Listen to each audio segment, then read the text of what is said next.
Iridan 26 anyos na lalaki matapos na pagbabadilon sa barangay Purupandan, Matnog, Sorsogon, pasado alas 2:30 nin hapon kan Sabado, Disyembre 2. Binisto ang biktima na si Jason Andes Benbing kan San Vicente Castilla, Sorsogon, asin empleyado ni sarong construction company sa barangay Kulasi, parehong Banwaan.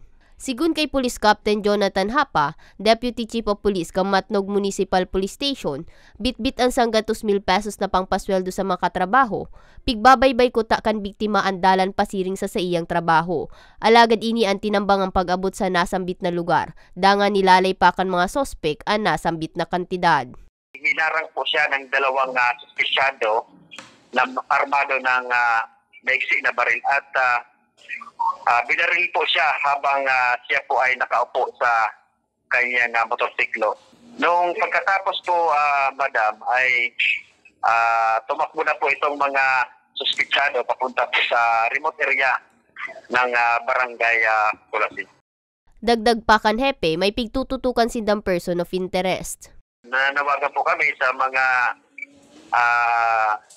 mamayan ng bayan ng Matnog, lalo na sa barangay Kulasi at Purupandan, na kung kayo man po ay nakasaksi doon sa pinangyarihan at may alam po sa pangyayari na ito, ay huwag po kayong masagop na tulungan ang inyong kapulisan dito sa Matnog at ipagbigay alam kung asan ang location nitong mga suspitsado.